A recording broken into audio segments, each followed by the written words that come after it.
मेरे रसूल पाक सैयद आलम नूर मुजस्सम सल्लल्लाहु अलैहि वसल्लम ने जो लोग तैयार फरमाए, नींद तो नहीं आ रही आप हजरात, नबी पाक ने जो लोग तैयार फरमाए, हजरत काब बिन मालिक रदी अल्लाह ताला, हुजूर ने फरमाया चलो तबूक पे मेरे साथ, सारे चलो, सब तैयार हो गए। हजरत काब बिन मालिक फरमाते मुझे घोड़ा बड़ा दौड़ाना आता था, नेजा बड़ा चलाना आता था, तलवार का मैं बड़ा धनी था, मैं मालदार भी था, मेरे पास बड़ी वसाइल थे। हुजूर चले गए तो मैंने, ये बुखारी है, फरमाते हैं मैंने सोचा कि मैं चला जाऊंगा, कल मैं घोड़ा दौड़ाऊंगा, मैंने पीछे पहुंच जाना, परसों चला जाऊंगा, तरसों बस सुस्ती हो गई, ना जा सका। फरमाते वक्त बीत गया, हुजूर चले गए, आज जाता हूं कल चाहता हूं, इसी में हालात सारे गुजर गए, हत्ता कि अल्लाह के रसूल वापस आ गए। फरमाते कुछ बूढ़े थे जो ना जा सके और कुछ मुनाफिक थे जो हुजूर के साथ जिहाद पे न जा सके। आप फरमाते मैं जवान भी था, तीर अंदाज भी था, और दुनिया अरब सारा जानता था कि मालदार भी है, अल्लाह ताला की दी हुई बड़ी नेमतें थी, मैं न गया और हो गलती गई, सुस्ती गई। फरमाते हुजूर मदीने में आए, जब मस्जिद नबी में बैठे तो मुनाफिक आके बहाने करने लगे, कोई कहने लगा बच्ची बड़ी बीमार थी, कोई कहने लगा हुजूर कल ही सही हुआ हूं। फरमाते मुझे भी पता था और पता मुस्तफा को भी था झूठ बोल रहे हैं, हुजूर को पता था, पर वो बहाने करते, हुजूर कबूल करते, मैं चलो जाओ। कहा फरमाते एक मिनट के लिए मुझे भी वसवसा आया कि कोई बहाना ना कर दूं, लेकिन फिर मैंने सोचा बहाना किसके सामने करूं, जिसे अल्लाह तबारक व तआला ने नबुव्वत की आंख अता फरमाई हुई है, उस महबूब के सामने बहाना। उस ख्याल आया मुसलमान नेक को बद पहचान जाते हैं, मोहम्मद आदमी के दिल की बातें जान जाते हैं, किधर बहाना करूं, हुजूर को तो सारा पता है।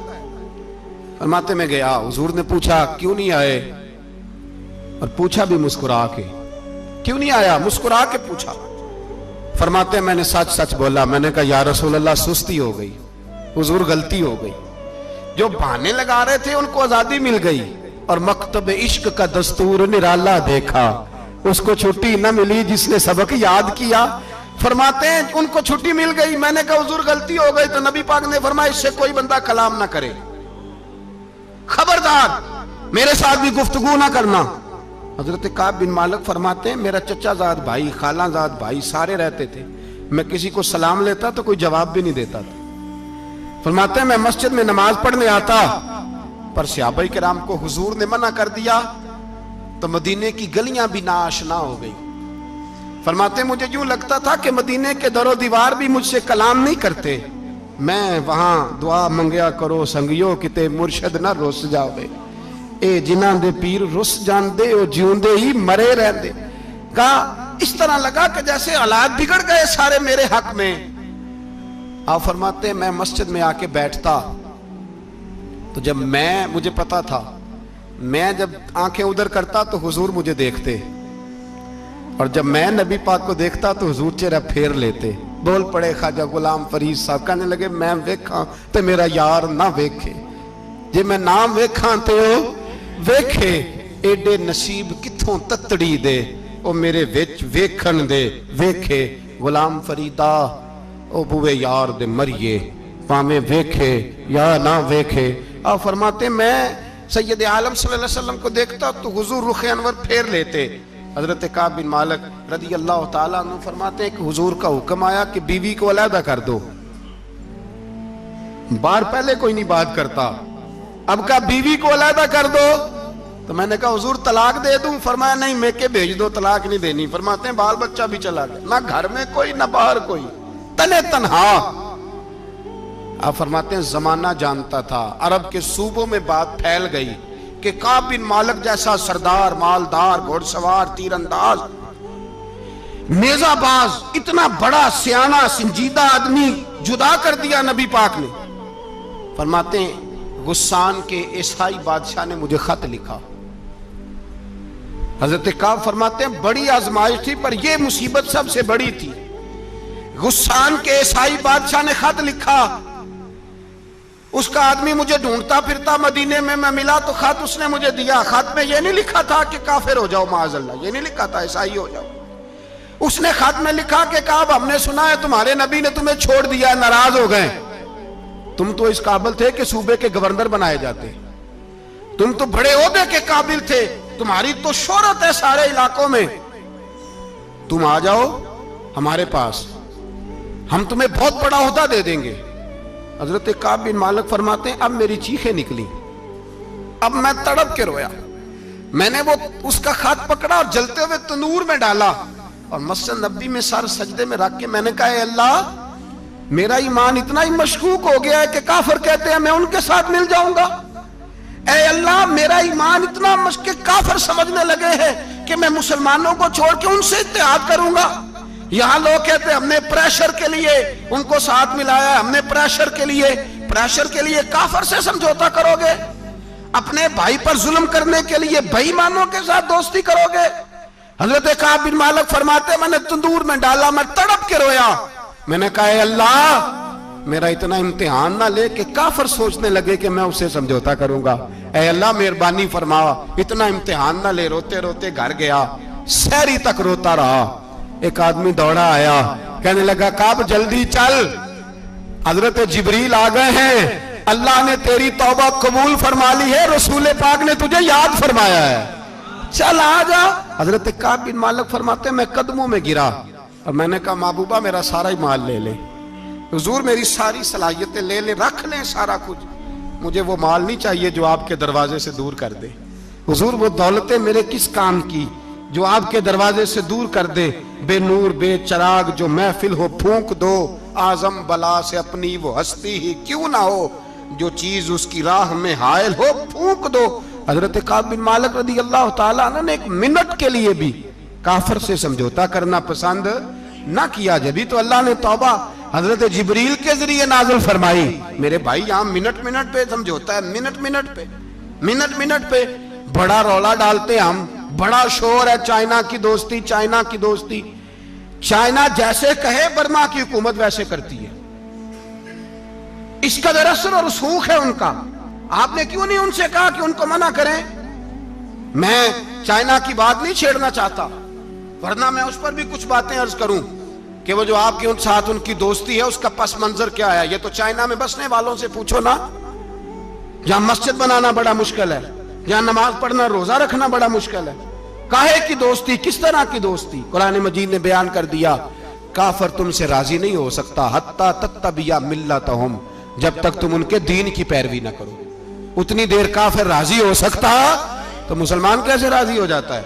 भाई मेरे मुस्तफा करीम सैयद आलम सल्लल्लाहु अलैहि वसल्लम की उम्मत के जो अज्जाए तरकीबी जो बिनाए उम्मत कुरान ने बयान फरमाए, उनमें पहला यह है कि अशिद्दाउ अलल कुफार, मुसलमान काफिर पर सख्त होता है। और दूसरे नंबर पे फरमाया रुहमाओ बैनहुम, आपस में रहम दिल, आपस में। इकबाल ने इस आयत की तफसीर की तो दो मिसरों के अंदर शेर में मजमून ही परो के रख दिया। कहने लगे हो हल्का यारां तो बरेशम की तरह नरम। किस तरह? रेशम की तरह। हो हल्का यारां तो बरेशम की तरह नरम, रिज में हक को बातिल हो तो फौलाद है मोमिन, रिज में हक को बातिल हो तो फिर फौलाद बन के निकले, फिर मिन्नत समाजत ना करे अक़वाम मुत्तहिदा आए तो फलां आए तो फलां आए, फौलाद है मोमिन।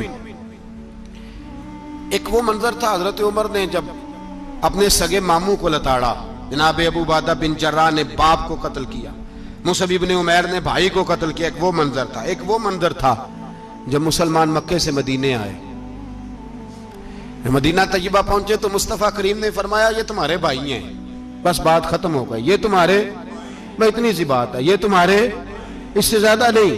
कोई लंबा खुतबा नहीं नबी पाक ने दिया। फरमाया ये तुम्हारे, अपने भाइयों की मदद करो। हद हो गई मदद करने की। भाई का बाजू पकड़ा, घर ले गए, कहने लगे ये 15 किले मेरे हैं, 6 जो तुम्हें पसंद आते हैं रख लो, तुम्हारे हो गए। घर का सामान बिस्तर रजाइयां तक निकाल के दरवाजे के अंदर रखे। भाई से कहा यार जो तुझे अच्छा लगता है रख ले, आधा तेरा आधा मेरा। यहां तक एक वो मौका जब अशिद्दाउ अलल कुफार, एक ये मौका रुहमाउ बैनहुम। सहाबाए किराम अलैहिम रिदवान में से किसी के पास 2 बाग थे, एक में खजूरें ज्यादा पकी, एक में कम पकी।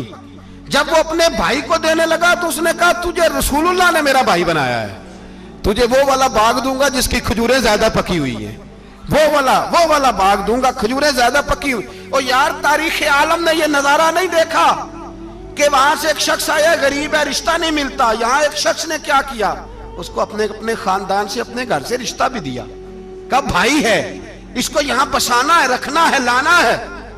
कोई तहजीब का टकराव नहीं हुआ, कोई उन लोगों के आपस में झगड़े नहीं हुए, कोई नहीं कहा कि ये मुहाजिर है, ये अंसार है, कोई किसी जगह नहीं कहा तुम्हारा खाना पीना रहना सहना अलग है, कोई किसी जगह बहस नहीं हुई, आधा बांट के दिया।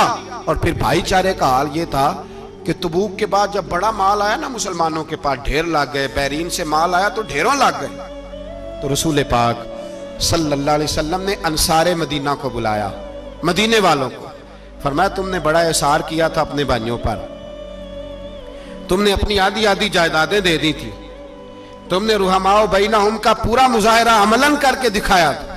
अब माल आ गया है, दो ऑप्शन मैं तुम्हें देता हूं, दो किस्म की तरजीहात, एक चीज कबूल कर लो। का या रसूल अल्लाह सल्लल्लाहु अलैहि वसल्लम हुक्म फरमाइए। फरमाया यहां तो जो माल तुमने अपने महाजिर भाइयों को दिया है वो वापस ले लो, वो तुम वापस ले लो, और ये जो माल आया ये मैं इनमें बांट देता हूं। या इस तरह करो कि मैं ये माल तुम्हारे दरमियान आपस में आधा आधा बांट देता हूं, या तुम्हें कुछ फीसद ज्यादा दे देते हैं, उन्हें कम दे देते हैं। बात हो रही थी, अंसार चुप थे। हुजूर ने फरमाया बोलते क्यों नहीं, पता महबूब को भी है कि ये बोलेंगे तो मुझे भी ठंड पड़ेगी और कयामत तक सारी उम्मत को सुकून मिलेगा। फरमाया बोलो। तो अंसारे मदीना बोले तो रो के बोले, का महबूबा हमने माल क्या करना है, हमारे पास रसूल पाक जो मौजूद है। या रसूल अल्लाह हमने क्या करना है माल का, हुजूर जो अब आया ये भी सारा इन्हें दे दे, जो हमने दिया था इन्हें वो भी इनके पास रहने दें, और या रसूलल्लाह जो बाद में आए वो भी इन्हें दे दें। हमारी शर्त यह है कि हमारे दरमियान अल्लाह के रसूल मौजूद रहने चाहिए, महबूब हमारे दरमियान रहे, माल और दौलत की हमें जरूरत है, ये रुहमाओ बैनहुम आपस में बांट के हर चीज अपने भाइयों को दे दी। हजरत उमर, ईसाई बादशाह टाइम मांगता तो कहता कोई टाइम नहीं, चल दौड़ जाओ। मुल्क शाम जाते हैं, जब फतह होते हैं, हजरत साद बिन नबी वकास बुलाते हैं, शाम जाते हैं, तो हजरत उमर कहते हैं शाम आए हैं यार, सबसे पहला काम ये कर, बिलाल का तो पता कर, यहां सुना है बिलाल हबशी का मकान भी कहीं नेड़े नेड़े है, पता तो कर। हजरत बिलाल हबशी हजरत सैयदना साद कहने लगे हुजूर बुला ना ले। फरमाया नहीं, वो मुस्तफा का गुलाम है तो मेरा तो इमाम है, मैं घर मिलने जाऊंगा, घर रुहमाओ बैनहुम, काले रंग के हबशी गुलाम सैयदना बिलाल हबशी को मिलने घर गए, और जनाब उमर जाके बैठक में इंतजार करने लगे, गोया ड्राइंग रूम में बैठे इंतजार होने लगा। जनाब सैयदना बिलाल आए तो हजरत उमर उठ के खड़े हुए। मुल्क शाम के लोगों ने यह मंजर अजीब देखा कि जनाब उमर फारूक एक हबशी के लिए खड़े हुए, और जब खड़े हुए तो हजरत बिलाल कहने लगे उमर बैठ जाओ, ये क्या कर रहे हो। तो हजरत सैयदना उमर रो पड़े, कहने लगे बिलाल तो हबशी पहले था, जब से रसूलुल्लाह का गुलाम बना है सारी उम्मत का इमाम बन गया, सारी उम्मत का तो इमाम बन गया है, जब से तो नबी पाक सल्लल्लाहु ताला अलैहि वसल्लम का गुलाम बना। भाई याद रखे, जब अशिद्दाउ अलल कुफार की बात थी तो अपने सगे कत्ल हो गए, और जब रुहमाओ बैनहुम की बात थी तो फिर ये नहीं देखा ये हबशी है। तवज्जो है मेरी बात पर, जाग रहे ना आप लोग, इधर देखें। फिर ये नहीं देखा कि ये हबशी है, ये रूमी है, ये कौन है, फिर ये देखा कि ये रसूलुल्लाह का गुलाम है सल्लल्लाहु। हमारे यहाँ तो नफरतें फैल गई हैं, ओ बस करो जी बंगालियों से जान छुड़ाओ, ओ बस करो जी फलाने से, ओ बस कर यार, रहन सहन अपना अपना होता है, लेकिन मुसलमान जिस तरह का भी हो उसके साथ नफरत करने की इजाजत नहीं है। पहली बात अशिद्दाउ अलल कुफार, दूसरी बात रुहमाओ बैन। अब तीसरी बात है तराहुम रुक्कान सुज्जदन यब्तगून फदलन मिनल्लाहि व रिदवाना। मैंने जो शुरू में बात की थी ना कि अगर खाना काबा में 40-50 लाख हाजी मिलके दुआई मांग लेता, दुआई मांग लेता मिलके, तो कमाल हो जाता। हजरत अबू बकर सिद्दीक रदी अल्लाह ताला अन्हु से किसी ने पूछा था बदर में फतह कैसे हुई। अब भी मुसलमान कहते हैं नहीं जी कैसे लड़ेंगे जी, हमें अपना बड़ा मसला है। ये कमजोर लोगों की बातें, कमजोर जो खुदा वाले होते हैं उनकी ये सोच नहीं होती। ये आरजुए करम और मैं आपसे करूं, ये भीख उसको जीतिए जिसका खुदा ना हो। ये कमजोर लोग हैं जो कहते हैं नहीं कैसे होगा, किस तरह होगा। जिनको पता हो कि हमारी गैबी ताकत है, हमारी हजरत अबू बकर सिद्दीक रदी अल्लाह ताला। पूछा जनाब बदर में कैसे जीत गए? तलवारें ज्यादा थी, नेज़े ज्यादा थे, या आपको जासूसी ज्यादा थी, पता ज्यादा था कि यूं काबू आएंगे काफिर? तो अबू बकर सिद्दीक फरमाने लगे ना नेज़ों से जीते ना तलवारों से जीते, हम जो बदर में जीते हैं तो मुस्तफ़ा की नमाजों से जीते हैं। हमें जो बदर में कामयाबी मिली तो रसूलुल्लाह की दुआओं की बरकत से मिली। फरमाने लगे काफिर सारी रात शराबें पीते रहे, सारी रात वो नाच गाने में मसरूफ रहे, और मैं हुजूर के खेमे में मौजूद था। नबी पाक सारी रात नमाज पढ़ते रहे, सारी रात हुजूर नमाज पढ़ते रहे, सारी रात अल्लाह से दुआ करते रहे। फरमाया सुबह जो कामयाबी मिली तो ये मुस्तफ़ा की नमाजों की बरकत से मिली। एक बुजुर्ग की मैं बात सुन रहा था, वो कह रहे थे अब नमाजें इबादतें रियाजतें बाद में करना, पहले जिहाद करो। कह रहे थे अब निकल कर खानकाहों से अदा का रस्म शब्बीरी, इबादतें रियाजतें तिलावतें दुरूद बाद में होगा, पहले जिहाद। तो मैंने कहा साहब तो इबादतें तिलावतें दुरूद हो कहां रहा है, पहले वो जगह तो बताएं। खानकाहों पे तो उर्स हो रहा है, साल के बाद ढोल लग रहा है। वो जो जमाना था ना कि खानका शरीफ पे शाम तक कुरान मजीद खत्म होगा, फजर के बाद 50,000 दुरूद पढ़ा जाएगा, वहां लोग आए हैं तो वहां जिक्र करते करते लोग इस कदर मस्त हुए कि उन्हें होश ही नहीं कहां के कहां गए। वो तो दौर खत्म हो गया।